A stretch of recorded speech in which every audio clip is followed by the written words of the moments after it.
오늘은 잠자는 자여 일어나라 라는 말씀으로 우리가 함께 나누기 원합니다. 네.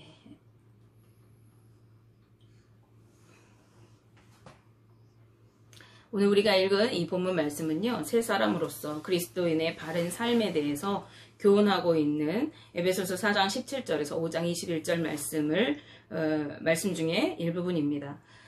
그 중에서 성도들이 하나님의 자녀로서 하나님을 본받는 삶을 살아가야 한다는 것을 오늘 본문이 교훈하고 있는데요. 따라서 바울은 먼저 하나님의 사랑을 입은 자녀답게 하나님을 본받는 삶을 살아가라고 권면하고 있습니다.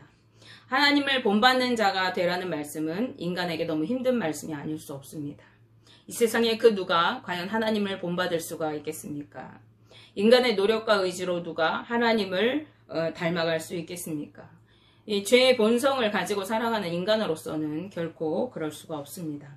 그렇지만 우리가 하나님께 받은 사랑, 즉 하나님과의 사랑의 관계를 깨달아 알 때에 우리는 하나님을 사랑의 눈으로 바라보게 되고 하나님을 닮아가는 삶이 가능하게 되어집니다. 우리가 사랑하면 닮는다고 하잖아요. 우리가 하나님을 사랑하게 될 때에 우리는 하나님께서 미워하시는 것, 하나님께서 싫어하시는 일, 하나님이 실망케 되어지는 일들을 저절로 하지 않게 되어지는 것입니다. 우리가 하나님을 사랑하게 될 때 우리는 오히려 하나님이 기뻐하시는 일, 하나님이 좋아하시는 일, 하나님께서 만족하시는 일을 우리도 좋아하고 그렇게 살아가게 되는 것이죠. 따라서 우리는 자연스럽게 하나님의 의로운 성품, 또 자애로운 성품을 똑같이 닮아가게 되는 것입니다. 이것은 내 힘으로 되는 것이 아니라 하나님이 주신 그 사랑의 힘으로 되는 것입니다. 요한일서 3장 1절 말씀에 보라 아버지께서 어떠한 사랑을 우리에게 베푸사 하나님의 자녀라 일컬음을 받게 하셨는가 우리가 그러하도다. 그러므로 세상이 우리를 알지 못하면 그를 알지 못함이라 라고 말씀합니다. 요한일서 4장 11절 말씀에도 사랑하는 자들아 하나님이 이같이 우리를 사랑하셨은즉 우리도 서로 사랑하는 것이 마땅하도다 라고 말씀합니다. 하나님께서 우리를 사랑하신 그 사랑으로 우리도 서로 사랑하게 되어지고 하나님의 그 사랑으로 우리가 하나님의 자녀라 일컬음을 받게 되어진다는 것입니다. 그렇다면 하나님을 본받는 자의 삶은 어떠한 것입니까? 바울이 오늘 하나님을 본받는 삶을 구체적으로 제시하고 있는데 세 가지로 제시하고 있습니다. 가장 먼저는 그리스도께서 우리를 사랑하신 것 같이 서로 사랑 가운데 거하라는 것입니다. 즉 그리스도께서 자신을 희생제물로 하나님께 드린 십자가 위에서 죽으심으로 하나님의 그 사랑을 우리에게 드러내셨듯이 성도들도 또한 자기를 희생하여서 하나님과 형제를 위해 봉사함으로 사랑을 보이라고 하는 말씀입니다.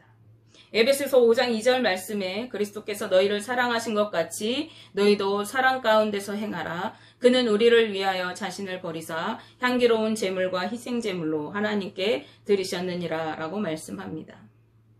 이것은 예수님께서 말씀하신 마음을 다하고 성품을 다하고 뜻을 다하여 하나님을 사랑하고 이와 같이 내 이웃을 사랑하라고 하신 그 말씀과 일맥상통하는 말씀이 되겠습니다.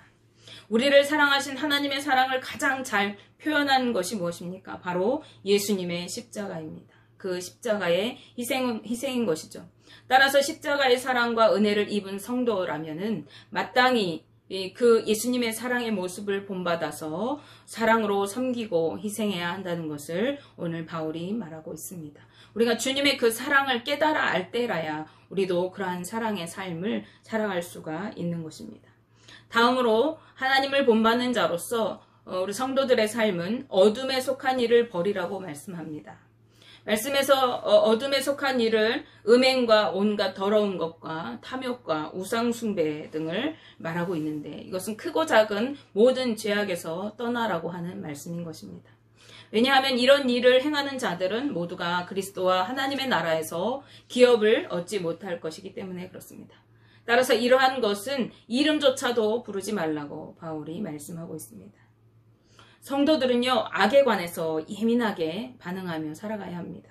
3절 말씀에서 언급된 온갖 음행과 더러운 것과 탐욕, 이것들은요, 당시 헬라 문화에서는 일상화되어 있는, 그래서 무감각해져 있는 무뎌진 삶의 모습이었습니다. 그냥 당연히 그러한 삶을 살아가는 것이 당연한 삶이었던 것이죠. 그러나 바울은 이러한 것에서 예민하고 민감하게 반응하라고 말씀하는 것이에요. 온갖 더러운 것이라는 표현은요, 더러운 것은 모두 어떠한 것이라도 라는 의미입니다. 아주 사소해 보이는 것이라고 할지라도 악에 관한 것에 성도가 예민하게 반응해야 함을 말씀하는 것이죠. 더욱이 그 이름조차도 부르지 말라고 말씀합니다. 우리가 아무 죄의식 없이 무심코 할 수 있는 입으로 죄악된 것을 말하는 것조차도 허용되지 않는 것을 말하고 그것이 성도의 마땅한 삶이라고 바울이 말하고 있습니다. 이어서 바울은요, 성도들의 언어에 대해서 언급하고 있어요. 우리가 쉽게 죄 지을 수 있는 가장 쉬운 방법은 언어에 죄 짓는 것이죠. 그래서 이 바울이 성도의 언어에 대해서 감사의 언어를 해야 한다라고 말씀하고 있죠. 에베소서 5장 4절 말씀에 누추함과 어리석은 말이나 희롱의 말이 마땅치 아니하니 오히려 감사하는 말을 하라고 말씀하고 있습니다. 여기서 누추함이라는 것은 추잡하고 천박한 것을 뜻하는 말입니다. 그리고 어리석은 말이라는 것은 아무 의미 없는 말들을 이렇게 쏟아놓는 것을 의미하는 것이죠. 아무 의미 없는 가십거리나 추잡한 이야기들이 성도의 입에서 나오는 것이 마땅하지 않다라고 말하고 있는 것입니다. 그런가 하면은 희롱의 말이라는 뜻은요, 이렇게 좀 비속적으로 말하면은 상스러운 말이나 독설을 의미하는 말이기도 한데요. 다른 한면으로는 재빨리, 재치있게 하는 말, 즉 임기응변적인 언어 유희를 말하는 것이라고 합니다. 따라서 성도들이 세상의 언어가 능통하고 유능한 것을 의미하는 것인데요. 세상의 언어에는 능통하고 아주 임기응변적으로 잘 말하면서 정작 모든 일에 하나님께 감사하는 고백을 하는 데는 벙어리와 같은 것이 성도에게 마땅하지 않다라고 말씀하고 있는 것입니다. 우리 성도들은요, 세상의 언변에 능통할 것이 아니라 그것보다 우선해서 범사에 감사의 고백으로 주님의 은혜를 감사하는 삶을 살아야 합니다.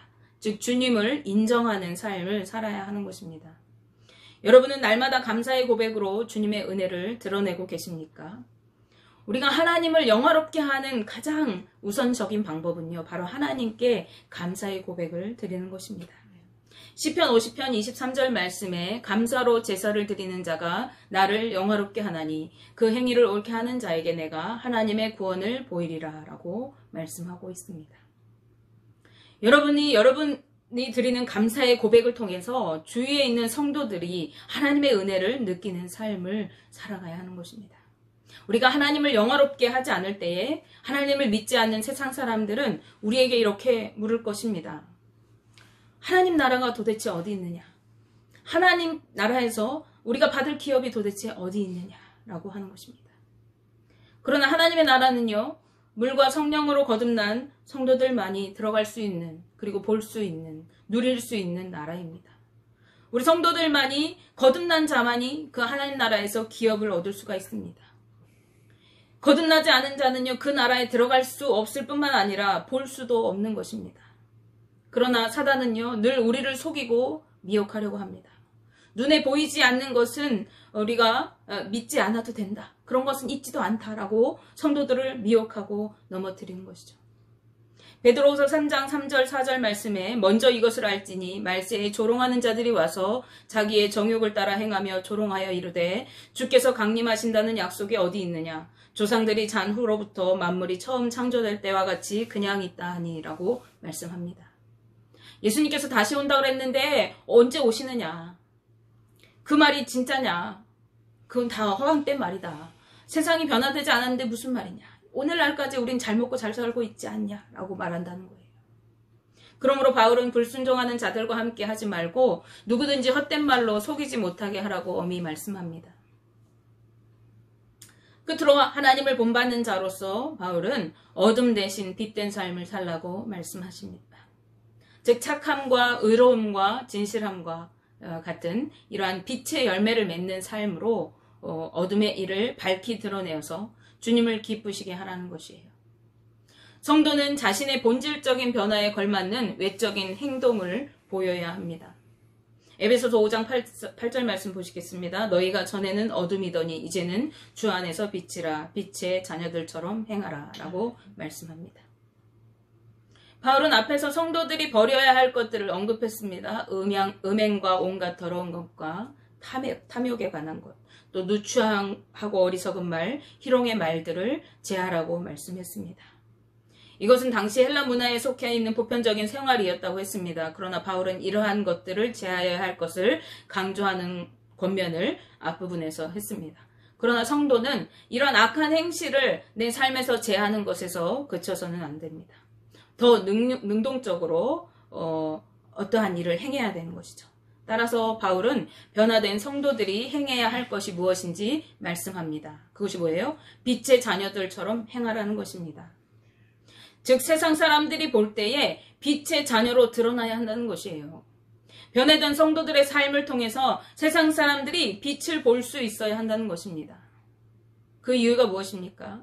우리가 전에는 어둠이었는데 이제는 빛이 되었기 때문이라고 말씀합니다. 에베소 성도들은 구원받기 전에 어둠의 존재들로서 자연스럽게 헬라 문화에 젖어서 어둠의 일을 행하고 빛으로 나오기를 두려워했습니다. 그것은 우리도 마찬가지죠. 빛이 비추되 깨닫지 못하는 자들이었습니다. 요한복음 1.5절 말씀에 빛이 어둠에 비추되 어둠이 깨닫지 못하더라 라고 말씀하고 있습니다. 그러나 이제는 예수 그리스도 안에서 빛이 되었다고 말씀합니다. 예수님을 믿는 순간 어둠에서 빛으로 그 존재 자체가 바뀌었습니다. 빛을 아는 자들이 되었습니다. 빛을 사랑하고 어둠을 싫어하고 미워하는 자들, 빛이 없이는 단 하루도 살 수 없는 그러한 자들이 된 것입니다. 이것은 완전히 전혀 다른 삶을 가는 존재들로서 성도들의 삶의 내면이 변화되었다는 것을 확연하게 보여주는 것입니다. 우리가 살아가는 자리가, 우리의 위치가 어둠에서 빛으로 변화된 것입니다. 전혀 새로운 존재의 삶을 살아가는 자들인 것이에요. 그러나 이 놀라운 변화를 대부분의 성도들이 인식하지 못하고 그렇게 살아갑니다. 그렇기 때문에 차갑지도 뜨겁지도 않은 미적지근한 상태로 신앙생활을 하고 있는 것입니다. 믿기 전과 믿기 후의 삶이 변화가 없습니다. 빛의 아들들로 나타나는 것은 고사하고 오히려 어둠의 일에 매력을 느끼고 거기에 유혹을 받는 것입니다. 세상적인 가치들을 쫓아서 살아가는데 하나님을 믿는다고 하면서도 여전히 그것들을 쫓아 살아가는 것이죠. 요한복음 8장 12절 말씀에서 예수께서 또 말씀하여 이르시되 나는 세상의 빛이니 나를 따르는 자는 어둠에 다니지 아니하고 생명의 빛을 얻으리라 라고 말씀하셨습니다. 빛의 자녀가 된 성도들의 삶에는 마땅히 빛의 열매들이 맺혀야 합니다.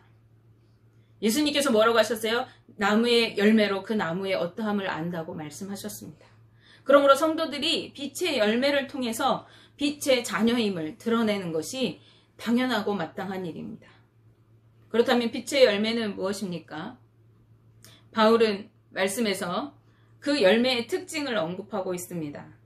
그것은 모든 착함과 의로움과 진실함에 있느니라 라고 말씀합니다. 즉 빛의 열매들에는 착하고 의롭고 진실한 특징들이 나타난다는 것입니다. 이러한 특징들은 하나님의 성품과 관련이 있는 것이에요. 성도들이 자신의 삶을 돌아보고 스스로 깨닫도록 이 하나님의 성품을 바울이 제시한 것입니다. 그렇다면 먼저 착함이라고 하는 건 무엇입니까? 착함. 이것은 하나님의 관용과 자비와 인내를 의미합니다. 하나님께서 죄인된 우리를 대해서 자비와 긍휼로 그리고 오래 참으심으로 대하여 주셨듯이 우리 성도들이 이웃을 대하는 태도에서도 이러한 특징들이 나타나야 한다는 것입니다. 자비와 긍휼의 마음으로 또 오래 참고 인내하면서 형제를 바라봐 주어야 한다는 것이죠. 다음으로 의로움이라는 것은 그릇됨이 없는 하나님의 공의를 의미합니다. 성도들의 삶은 그릇됨이 없이 하나님의 말씀을 따라서 의롭게 살아가는 특징이 나타나야 한다는 것입니다. 그리고 마지막으로 진실함은요, 거짓이나 가식적인 것이나 위선이 없는 것을 의미합니다. 성도의 삶의 태도에서 진실된 모습이 드러나야 한다는 것입니다. 그런데 이러한 특징은요, 어느 특정한 때에, 예를 들면은 기분이 좋을 때나 뭔가 일이 잘 될 때 나타나거나 혹은 내가 좋아하는 어떤 누군가에게 한정적으로 나타나서는 안 된다는 것입니다. 우리는 이러한 특징의 삶이 모든 상황과 환경과 어떠한 대상에 관계없이 동일하게 주기적으로 계속해서 나타나야 하는 것입니다. 그리고 그러한 삶을 살아가는 기준은 무엇이냐? 하나님을 기쁘시게 하는 것입니다. 에베소서 5장 10절 말씀에 주를 기쁘시게 할 것이 무엇인가 시험하여 보라고 말씀합니다. 주님이 기뻐하시는 삶은 성도들이 그분의 성품을 닮은 빛의 자녀들로 살아가는 것입니다. 아주 사소한 것까지도 주님이 기준이 되어 살아가는 삶입니다. 그래서 바울은 고린도 교회 성도들에게 먹든지 마시든지 무엇을 하든지 다 하나님의 영광을 위하여 하라고 권면의 말씀을 하고 있습니다. 이것은 자기의 삶의 기준으로 삼는 세상의 사람들, 자신의 욕망을 만족시키기 위해서 살아가는 세상 사람들과는 전혀 다른 삶을 의미하는 것입니다. 세상 사람들도 착하고 의롭게 살아갈 수 있어요. 선한 행실을 하면서 또 자기 양심에 따라서 윤리적으로 의로운 또 진실한 삶을 살아갈 수가 있습니다. 그래서 요즘 사람들이 선한 영향력이란 말을 자기가 어떤 착한 일을 했을 때 내가 선한 영향력을 행사했다 이렇게 얘기합니다. 그래서 맞는 표현이 아닙니다. 세상 사람들이 착하게 살고 의롭게 또 진실되게 살아가는데 그 목적이 뭐냐? 자기 만족을 위해서. 또 자기 어떠한 신앙심이라고 할지라도 그것이 어떤 자기가 기준으로 세운 신앙의 어떤 관점, 그것을 만족하기 위해서 그러한 삶을 살아갑니다. 그런데 그리스도인들은 그러한 삶을 사는 것이 아니에요. 그리스도인들이 착하게 살고 의롭게 살고 진실되게 사는 것은 내가 만족을 얻기 위해서 그런 일을 하는 것이 아니라 하나님의 영광을 위해서, 하나님이 기뻐하시는 일을 행하기 위해서 그러한 일을 하는 것입니다. 그래서 때때로 그것이요, 자신의 생각과 다를 수가 있어요. 내 어떤 의지를 거스르는 경우가 있습니다. 그래도 그리스도인들은 하나님의 영광을 위해서 그렇게 행하며 살아가는 것입니다. 우리는 세상을 본받아 살아가지 말고 하나님의 선하시고 기뻐하시고 온전한 뜻이 무엇인가 분별하여 살아가는 사람들이기 때문에 그렇습니다. 우리가 그렇게 살아갈 뿐만 아니라요, 우리 성도들은 어두운 세상을 향해서 올바르게 책망해야 한다고 바울이 덧붙여 말합니다. 그들이 얼마나 그릇되고 불행과 절망의 결과를 맞이할 삶을 살아가고 있는지 세상을 향해서 분명하게 지적해 주어야 한다는 말입니다. 이것은 우리가 잘못 생각하면은 세상을 정죄하고 비난하는 것으로 오해하기 쉽습니다. 그러나 세상을 향해서 손가락을 치켜 세우고 정죄하라고 하시는 그런 말씀이 아닙니다. 우리는 그렇게 하는 대신에 빛의 자녀들처럼 행함으로 인해서 그들 스스로가 부끄러움을 깨닫고 돌이키게 하는 것입니다. 또한 그들로 하여금 옳지 않은 것에 대해서 분명하게 그것은 옳지 않다고 바르게 권면하고 바로잡아 주어야 하는 것을 말하는 것입니다. 요즘 우리가 살아가는 세상은 옳고 그름의 기준이 분명하지 않은 세대를 살고 있습니다. 자기 만족을 위해 살아가면서 불법과 불의를 저지르며 살아가는 세대입니다. 하나님을 알지 못하고 제 속에 좋은 대로 살아가는 세대입니다. 신은 죽었다고 떠들어대는 세상을 살아가고 있습니다. 그러므로 이 바울의 권면은 오늘을 살아가는 우리 성도들에게 전하고 싶은 애타는 호소인 것입니다. 에베소서 5장 14절 말씀에 그러므로 이르시기를 잠자는 자여 깨어서 죽은 자들 가운데서 일어나라 그리스도께서 너에게 비추이시리라 하셨느니라고 말씀합니다. 우리 성도들이 영적으로 깨어 일어나서 하나님을 본받는 빛의 자녀들로서 세상의 빛의 열매로 드러나야 하는 것입니다. 우리는 예수 그리스도로 인하여 빛으로 소금으로 세워진 자들이기 때문에 그렇습니다. 빛이 되어져 가고 소금이 되어져 가는 자들이 아니라 우리가 예수 그리스도를 믿음으로 인하여 우리는 이미 빛이고 이미 소금인 자들입니다. 그러므로 빌립보서 2장 15절 말씀에 이는 너희가 흠이 없고 순전하여 어그러지고 거스르는 세대 가운데서 하나님의 흠 없는 자녀로 세상에서 그들 가운데 빛들로 나타내며 라고 말씀합니다. 우리는 빛이 되었기 때문에 빛에 행할 일은 이미 빛나는 것입니다. 우리가 빛을 세상에 나타내어서 이 땅에 하나님의 사랑을 드러내는 삶을 살아가야 하는 것입니다. 우리가 빛의 자녀들로서 그 빛의 열매를 통하여서 세상 가운데 소금처럼 맛을 내고 그들로 하나님의 복음 안으로 들어오도록 해야 하는 것입니다. 원하기는 우리 동성교회 성도님들 모두가 빛의 열매를 맺으며 어그러진 세상 한가운데에서 빛의 자녀들처럼 하나님을 본받는 자들로 살아가게 되시기를 주님의 이름으로 축복하며 기도합니다.